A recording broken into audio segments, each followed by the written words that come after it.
welcome to Petrol Media. I'm your host Terrence, and today I decided, as we're preparing to transition to our next place, I wanted to make one last track with the 5000 before I pack it up for its long slumber before we get to the next place.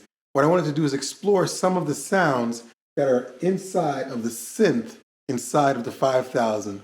So what we're going to do is we're going to work on a little bit of the synth sounds because they're kind of buried where they're located inside of the 5000. And I might add some sounds from the Phantom X and then save the two of them. Shouldn't take too long to find the sounds that we want to work with. Like I said, just want to explore some of the sounds inside of the MPC, especially their strings and pianos. It comes with a grand piano inside and a string section already inside, and then a whole bunch of extra stuff. If you like what I've been talking about, like, share, and subscribe.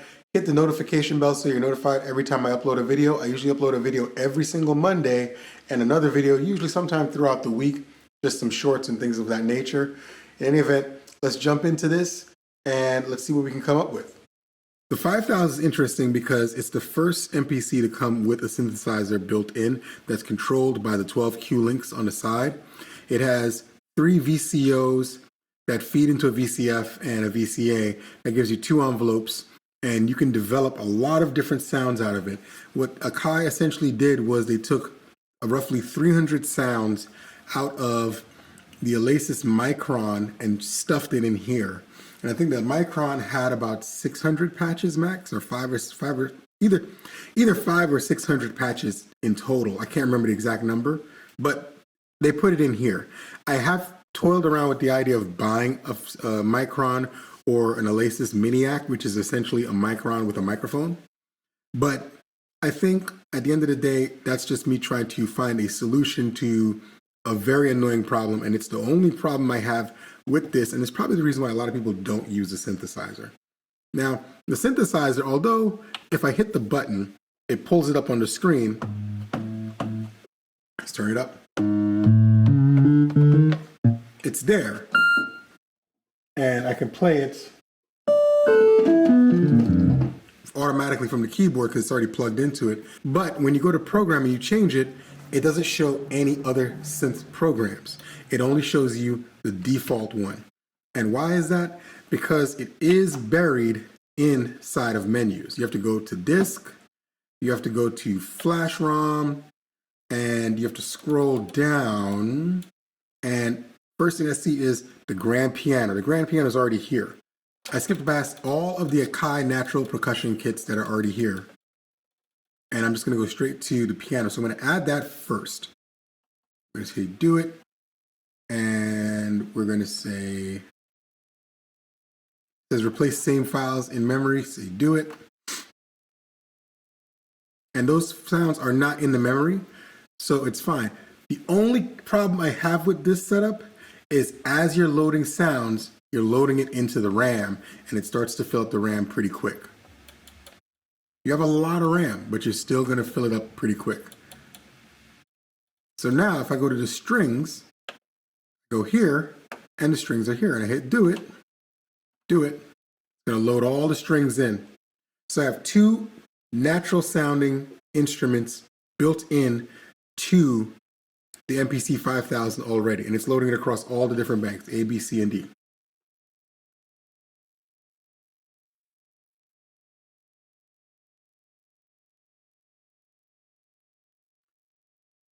And as I'm looking at it, this string is huge because there's like 4 patches per pad, it seems like. I got to take a look at that when we get to the program part of this.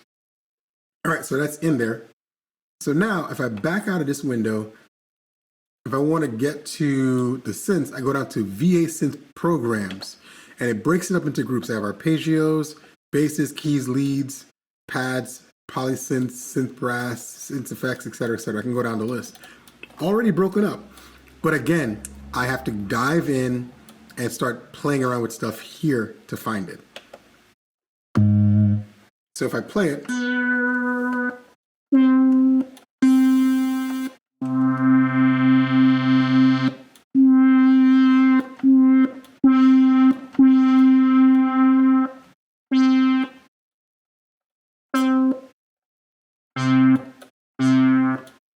And you can see how that can get a little annoying after a while.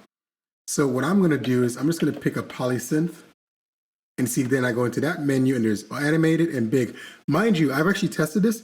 Once you're in an actual folder, you can actually pick one folder in full to load. I'm not going to do that this time because that's a lot of stuff. I mean, if I just go into animated, it's quite a few things.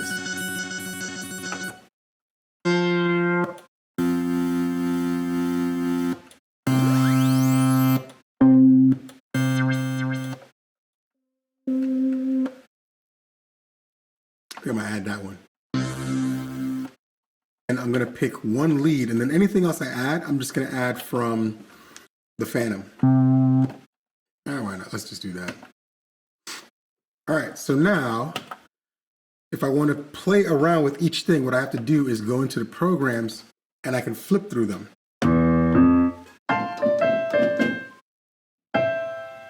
So that's the piano. That's the string, which I'm actually curious. If I go to programs, no, it says it's only one thing. That's interesting.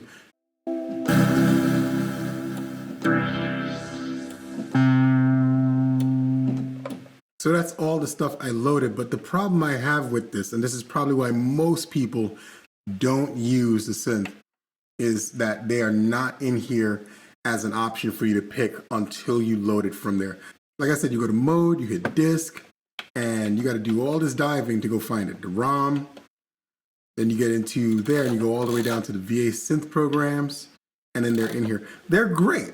It's just some digging. And I think if this was 2005, 2006, 2007, sure, a lot of people would not mind doing this if we got past what the stories were about the 5000 at the time. But today, it's just a hard sell to so many people when you can literally just open almost anything and get patches just like that. It makes a compelling argument when it comes to looking at something like this when you can just find it really fast.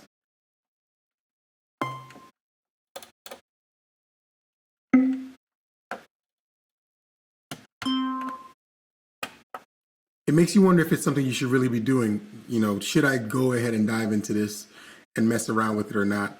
Or should I just go ahead and go with something else? And I think that's the thing. Like, a lot of people start to look at it from that perspective and think that this is a loss. This is not a loss. It's just, do you want to do the dive? And I think that's the question you have to ask yourself at the end of the day. And when I have more time to do so, I definitely will, because it is very powerful. But not being able to audition the patches without going all the way down into the folders is, I think that's the thing that really kills it for a lot of people. And sometimes it makes me feel like I don't want to do it myself, so I don't go diving into it too deep. All right, we're going to do something a little mellow, nothing too crazy. Again, remember I talk about how with certain devices, it gives me a different feel, different vibe, so I tend to go in different directions. So we're going to do something a little more calm and melodic, but the drums might end up being chaotic, but we'll see what happens.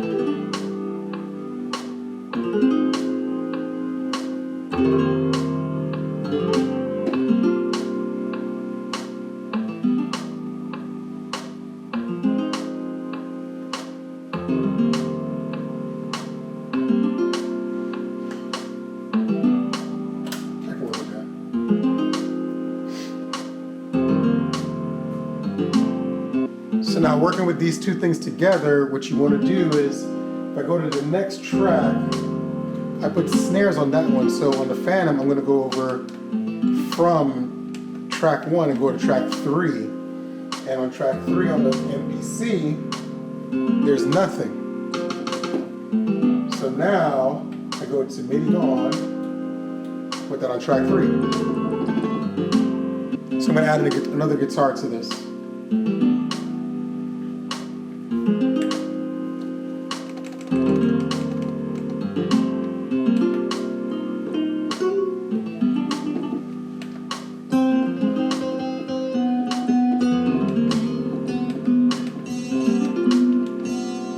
So once you have it one way, what I can do, which will save me a lot of time, is I'll just copy track 1.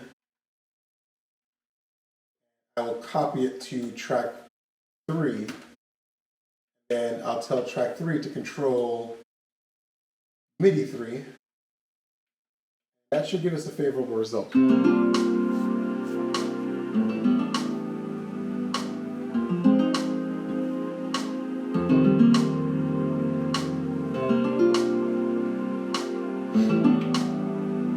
And then I'm going to tell track 3 copy track 4. I'm just like speeding up this process because I was going to do this the long way, but then I was realizing, why am I hurting myself?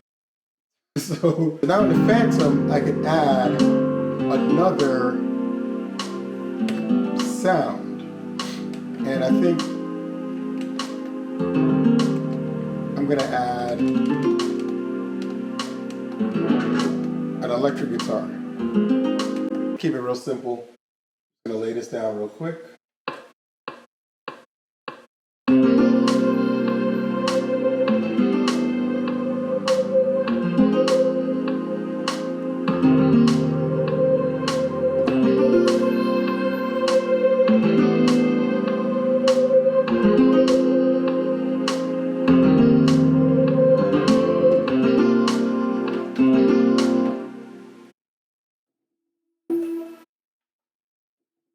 Oh, no wonder I'm having problems.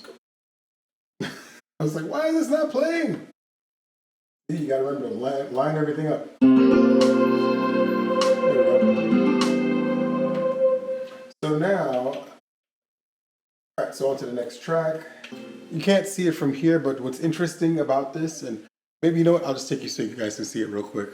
So on the Phantom, as I'm playing the sounds from the MPC, I'm going to change the volume level on the MPC for track number 5. As you can see, track number 5, I'm going up and down with the volume. Over on the Phantom, because it's accepting the MIDI data, track 5 is going up and down. I love this. I love the integration between these two things. This is one of the main reasons why I love pairing these two things together. I know that was a quick break from what was going on, but I just wanted to show that that's why I bought the Phantom to go with this. Because I knew in the track mixer sequencing, that data tells this what to do. So I don't have to adjust the volume controls here. I can just do it there. That is such a cool little thing that a lot of people miss, and they're thinking on why to buy other devices. Sometimes you don't got to fix something that's not broke. You know what I mean? And how I avoid tripping over myself between the two machines, because if you're on a channel that plays a sound, it's going to want to play that sound. What you can do is mute the sound on that channel or kill the volume to that channel altogether. So now you're not hearing anything coming out of that patch. Oh, wow. I just learned something today. Okay. Apparently, to stop the piano from playing on the Phantom, I mute it. But if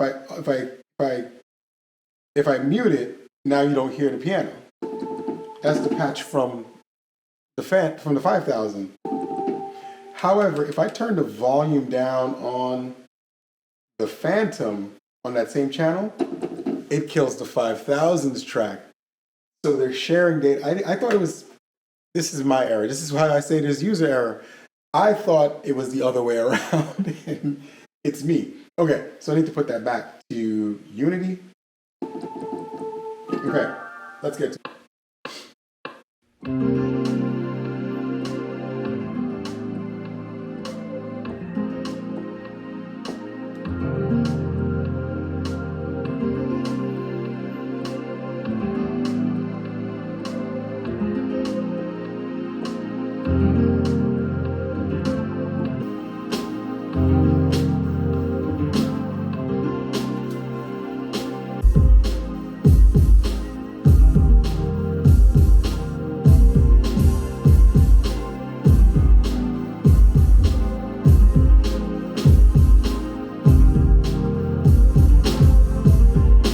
Going back to the whole idea that playing with different devices will have you go down different vibes and feels. I'm not going to add too much to this. This is just something I'm doing for fun. But I kind of like the feel of where this is going, so I'll save it and do something a little bit more to it a little later on. But for now, this is what we're working with.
As someone once told me a long time ago, when everybody wants to go right, go left. As the most slept on MPC of the entire line, the 5000 is a different animal, arguably a different animal. I mean, it doesn't fit the mold of your normal MPC unit. Yes, it has sequencer and it behaves the same way as the 1000 to 2500 in that respect. But at the same time, again, because of bad press, people thought what they thought, and then they never really dove into it. When you start looking at the overall behavior of the unit, that fact that it does behave like the 1000 to 2500 is something that warrants the want to try it out and do something with it. And because its price is so low, it's easy to get into. It is also one of the more infuriating MPCs because you have to take a little time with it. And once you start to really get the flow going, it actually moves pretty quick. Same as like any of the other ones. Again, I don't say that it's a replacement for the 4000. The 4000 is its own animal. And I'm not a huge fan of using the 4000, not because I can't do it. It's just there's a lot to learn over there, and they behave differently from each other. It's kind of like akin to me going to use a 3000. I'm not a huge fan of the 3000, not because I don't think it sounds amazing, but because I literally have to do things differently, and it's going to take time, and time is not something I have a lot of at the moment. Probably in the future, I'll have more time and I can borrow somebody's 3000 and play around with it, or the 4000 and play around with it. But for me personally, not a huge fan of it, and that's not a negative. It's just you have to do what works for your workflow. And if it doesn't work for your workflow, you're just wasting your time. So as a monster, the 5000 is amazing. I love it. It took a few months to like really dive into it and get deep into it and understand it enough to say it's worth it. And I'll say it's worth it. I don't regret the investment, but I regret not having as much time before packing her away with the current situation. But you'll see it more soon once we get settled in the next scenario. As for now, the 1000, you'll see more of it. And it has a companion coming really soon. Soon. So we'll talk more about that in the near future. As always, don't let others talk you into what you feel works best for you. Work with what's best for you and thrive in what works best for you. You don't need the newest, latest, and greatest, but sometimes exploring the latest and greatest will show you a thing or two. As you saw, I learned something new about the way the Phantom and the 5000 behave together, and it made me realized that I really did make the right decision by picking these two units to put together. So I'm very excited about that. I'm also looking forward to see how I can integrate other things like sound modules and other things into the workflow with the 5000, because the 5000 does have 4 devices it can control. I definitely want to fill those other 3 slots. So what do you suggest that I add to the 5000's arsenal? Should I consider adding another workstation or 3 sound modules or some kind of synthesizer? I'm curious. Leave some feedback in the comments, and I'll catch you guys next time. Thank you for your time.